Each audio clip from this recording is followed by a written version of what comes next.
Yes, we are live now. Hello friends, this is Imanshi and welcome to Let's Learn. सभी को good evening, नमस्कार, राम राम, सत श्री अकाल, अस्सलाम वालेकुम, what do you feel connected with. Start करेंगे इंग्लिश पेडागोजी का क्वेश्चन पेपर कैसा आया इस बार, उसको एनालाइज करेंगे। और क्योंकि सिलेबस सेम ही रहता है, क्वेश्चंस रिपीट भी होते हैं, नहीं तो टॉपिक्स तो लिमिटेड ही हैं, उन्हीं से घुमा फिरा करके नए क्वेश्चंस भी बनते हैं। तो प्रीवियस ईयर पेपर का कितना इंपॉर्टेंस है सीटेट में, ये मुझे बार बार बताने की जरूरत नहीं है, बट फिर भी बताना जरूरी है। क्यों? क्योंकि इंपॉर्टेंट है, घूम फिर के इन्हीं को आना है। ठीक, चलिए शुरुआत करते हैं, समझते हैं। और दो सेट लेने की कोशिश की थी, बट दो कंप्लीट सेट नहीं लिए, 20 क्वेश्चंस करेंगे। जस्ट 15 नंबर का एक सेट होता ही है आपका, तो 5 क्वेश्चन और कर लेंगे। इसका पीडीएफ मिल जाएगा टेलीग्राम चैनल पे, लाइक शेयर सब्सक्राइब आप कर देंगे। और ये सीटेट का बैच है जो करियर वेल ऐप पे अभी लाइव है, और इस पे फर्दर डिस्काउंट है दशहरा तक, है ना। तो ये क्लियर सी बात हुई। चलिए स्टार्ट करेंगे। यहाँ सीडीपी में डिस्कस करें, बाकी टीचर्स अपने अपने सब्जेक्ट्स, और बाकी क्लासेस भी आपको यूट्यूब पे भी मिल ही रहे हैं कुछ प्रीवियस ईयर क्वेश्चन एनालिसिस की। क्वेश्चन नंबर 1 देखिएगा, India's language in education policy, 3 language formula जिसको हम कहते हैं, अटेम्प्ट्स टू प्रमोट। अब देखो, इसी क्वेश्चन को पिछली बार कैसे पूछा था कि इंडिया की एजुकेशन पॉलिसी की अगर हम बात करते हैं लैंग्वेज को लेके, तो India's, what is the name of the India's language in education policy. तो जवाब आ गया था 3 लैंग्वेज फॉर्मूला को इंडिया की भाषा पॉलिसी या भाषा नीति कहते हैं। मतलब भाषा नीति की बात हो रही है कि भाषा को कैसे पढ़ाएं, क्या पढ़ाएं, कितनी भाषाएं हो, तो 3 लैंग्वेज फॉर्मूला, जिसकी बात कोठारी कमीशन में हुई थी 1964-66 में, वही उसी को रिकमेंडेशन मान करके चला जाता है। भाषा की जब बात होती है कि पहली भाषा मदर टंग होनी चाहिए, बच्चे की मातृभाषा, या फिर रीजनल लैंग्वेज जो भी क्षेत्रीय भाषा है वहाँ की, फिर आपका हिंदी इंग्लिश आ जाता है। और अगर हिंदी भाषी क्षेत्र है तो तीसरी भाषा कोई भी मॉडर्न इंडियन लैंग्वेज, जो 22 भाषाएं हैं उनमें से कोई एक भाषा। ठीक, तो समझते हैं। अब इस बार दूसरी तरह से पूछ लिया सेम क्वेश्चन को कि India's language in education policy, यानी 3 language formula attempts to promote, त्रिभाषी या त्रिभाषा सूत्र जो है वो किस चीज को प्रमोट करने की बात करता है। पहला है bilingual education with the focus on Hindi, यानी हिंदी पे फोकस रखो और बाइलिंगुअल रखो एजुकेशन को, यानी 2 भाषाएं होनी चाहिए, या फिर 2 क्यों होनी चाहिए, तो 3 लैंग्वेज फॉर्मूला है, भाषा तो 3 होनी चाहिए। फिर आते हैं mother tongue based on multilingualism, यानी जो मातृभाषा है वो आपकी मल्टीलिंगुअलिज्म यानी बहुभाषिता पे बेस्ड हो। फिर आता है आपका मल्टी लैंग्वेज एजुकेशन, कई सारी भाषाएं सिखाओ शिक्षा में, या मोनोलिंगुअल एजुकेशन, यानी सिंगल लैंग्वेज को, मोनो का मतलब सिंगल, बाय का मतलब 2। ठीक, तो या फिर 2 भाषाएं या फिर सिंगल भाषा। बताओ क्या करेंगे, फटाफट से बताओ। तो अगर हम बात करते हैं इंडिया की लैंग्वेज इन एजुकेशन पॉलिसी, यानी 3 लैंग्वेज फॉर्मूला की जब हम बात करते हैं, तो 3 लैंग्वेज फॉर्मूला मल्टीलिंगुअलिज्म को प्रमोट करता है। तो मदर टंग बेस्ड मल्टीलिंगुअलिज्म, यानी सभी बच्चे अपनी अपनी मातृभाषा का प्रयोग करेंगे, यानी मदर टंग का यूज करेंगे प्राइमरी लेवल पे। और जब हर बच्चा अपनी मदर टंग का यूज कर रहा होगा, तो 40 बच्चे हैं यदि क्लास में मान लें, तो 40 से 40 बच्चों की मदर टंग हिंदी तो नहीं हो सकती भाई, मल्टीलिंगुअल कंट्री है, हम कहते हैं बहुभाषी देश है भारत एक।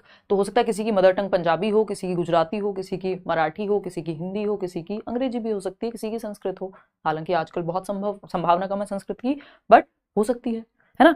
तो मदर टंग बेस्ड मल्टीलिंगुअलिज्म, यानी किसको, मातृभाषा को बेस बना करके आप बहुभाषिता को प्रमोट करो, ऐसा आपका 3 लैंग्वेज फॉर्मूला कहता है। बिल्कुल सही बात है।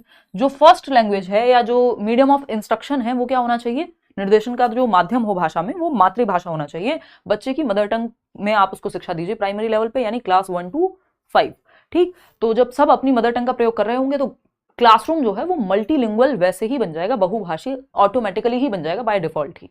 ठीक, तो मल्टी लैंग्वेज एजुकेशन इन सबसे बेहतर यही है, क्योंकि आपको पता है मदर टंग को हम बेस बना करके चलते हैं प्राइमरी क्लासेस में, और मदर टंग जरूरी है बच्चे के लिए।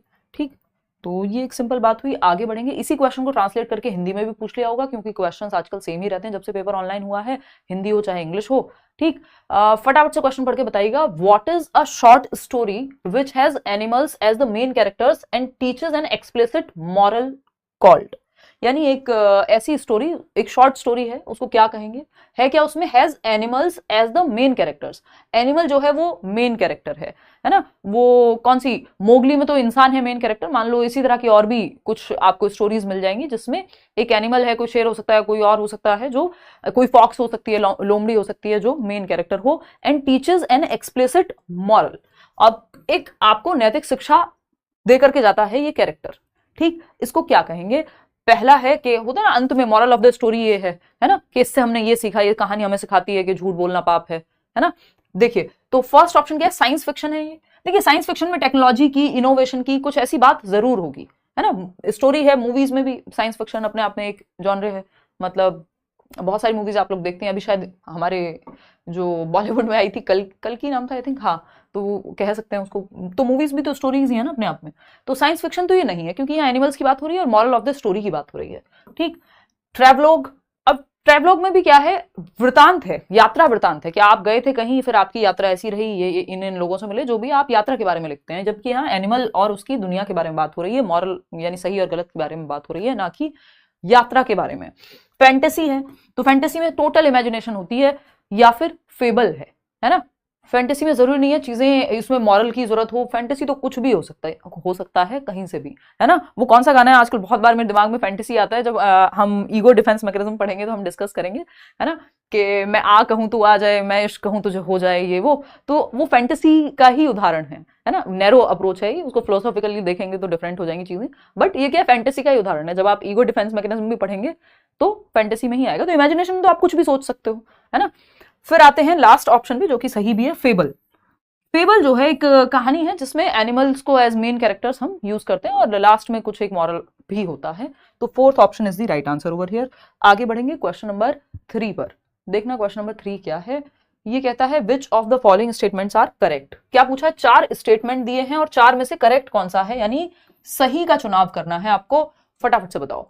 तो ए है dyslexia is a reading disorder, यानी पठन विकार है, डिसलेक्सिया में पढ़ने में दिक्कत होती है। हाँ, बात तो सही है। डिसलेक्सिक बच्चा तारे जमीन पर याद कीजिए, ईशान अवस्थी जो एग्जाम्पल है या जो कैरेक्टर है वहां पर, उसको रीडिंग डिसऑर्डर है, यानी पढ़ने में समस्या होती है, पढ़ने के अराउंड एंग्शियस फील करेगा बच्चा, रिवर्स पढ़ सकता है, बी को डी, 6 को 9, है ना, ये सब 100 को वॉज को 100, डॉग को गॉड, ऐसा भी पढ़ सकता है रिवर्स में भी, और पढ़ने में कठिनाई होती है, रीडिंग डिसऑर्डर है डिसलेक्सिया, बिल्कुल सही है। Dysgraphia is a writing disorder, ये हम कल भी डिस्कस कर रहे थे पेडागोजी में भी कि डिसग्राफिया, ग्राफ की बात आ गई, ग्राफ किससे बनाओगे, हाथ से बनाओगे, दिमाग में याद रखोगे, राइटिंग की प्रॉब्लम है डिसग्राफिया, बात तो सही है ये भी। ठीक, फिर आता है थर्ड ऑप्शन, सी कहता है dysgraphia is a reading disorder, dyslexia reading disorder होता है ना कि डिसग्राफिया, ग्राफ का मतलब यहाँ राइटिंग से है, तो ये तो गलत हो जाएगा। Dyslexia is a writing disorder, नहीं, डिसलेक्सिया रीडिंग डिसऑर्डर है, तो सी और डी तो गलत हो गए। हमारे सामने बचते हैं 2 ऑप्शन, ए और बी, तो both A and B are correct, both A and B are correct. बात सही है नहीं है, सही है। चलिए खैर आगे बढ़ते हैं नेक्स्ट क्वेश्चन पे। सी और डी तो गलत हो गए ना। क्वेश्चन नंबर 4 देखिएगा।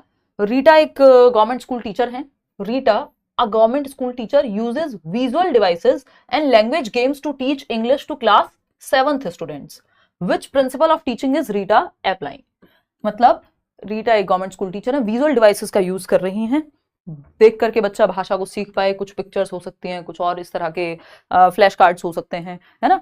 एंड लैंग्वेज गेम्स, अब गेम्स में आपका क्या कहेंगे उसको, अंताक्षरी हो सकती है इंग्लिश में, और 70 तरह के ऐसे लैंग्वेज गेम्स हो सकते हैं जिस 7th क्लास में वो यूज कर रही हैं भाषा को सिखाने के लिए। कौन सा प्रिंसिपल ऑफ इंग्लिश टीचिंग है या टीचिंग है, यानी कौन सा सिद्धांत है सिखाने का या पढ़ाने का। तो पहला ऑप्शन है principle of motivation and interest, यानी वो बच्चों को अभिप्रेरित भी रख रही हैं और उनकी रुचि भी बना के रखने की बात कर रही हैं। बात तो सही लग रही है, फिर भी बाकी के 3 ऑप्शन चेक करेंगे। सेकेंड है प्रिंसिपल ऑफ को रिलेटिंग विद लाइफ, यानी जीवन से जोड़ रही हैं। क्या सिर्फ जीवन से जुड़ने की बात हो रही है यहाँ पे, लैंग्वेज गेम हमेशा जीवन से जुड़ेंगे, पता नहीं, हो भी सकता है। Principle of natural process, natural process ये एक प्राकृतिक प्रक्रिया है। Principle of practice and habit formation, bar bar repeat हो रही होती कोई चीज तो हम कहते हैं कि प्रैक्टिस एंड हैबिट फॉर्मेशन की बात हो रही है। ठीक, अब हमें इन तीनों ऑप्शंस में से बेस्ट ऑप्शन चाहिए, क्योंकि तीनों को ही हम डिनाई नहीं कर सकते बिल्कुल कि ये हो ही नहीं सकता, हो तो सकता है।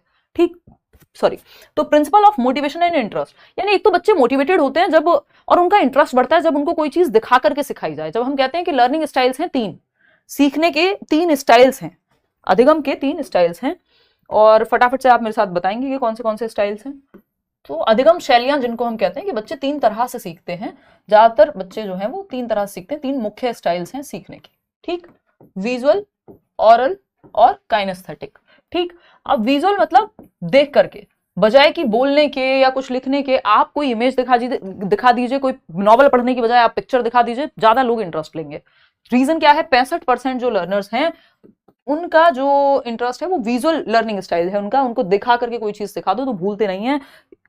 यानी पिक्चर दिखा दीजिए, जो मैं भी पीपीटीज में बहुत यूज करती हूँ, अगर आप कोई पिक्चर दिखा देंगे तो वो ज्यादा याद रहता है बजाय कि कोई शब्द लिखने के। तो 65% जो लर्नर्स होते हैं उनका learning style visual learning style है। फिर आता है ऑरल। ऑरल बोले तो ऑडियो से संबंधित है, यानी सुन करके, श्रव्य अधिगम करता है एक तरह से, तो ये है 30% लोग। 30% लोग सुन करके, कोई आप जैसे अपने दोस्त को कहते होंगे पेपर से पहले कि भाई तू सुन के बता दे, या तू बोल के बता दे, तू बोल दे एक बार डेफिनेशन, फिर याद हो जाएगी, तो ये ऑडिटरी लर्निंग हो गई, या रेडियो या पॉडकास्ट सुन रहे हैं आप। फिर आता है आपका काइनेस्थेटिक, यानी करके सीखने वाले लोग। जितने ज्यादा सेंसेस आपके इन्वॉल्व हो जाएंगे सीखने में उतना बेहतर है, सिंपल एज दैट। ठीक, तो 5% लोग हैं जिनको करके ही दिखाना पड़ेगा। ठीक, तो विजुअल में इंटरेस्ट क्रिएट हो जाएगा, इतनी बात तो पक्की है ना। और मोटिव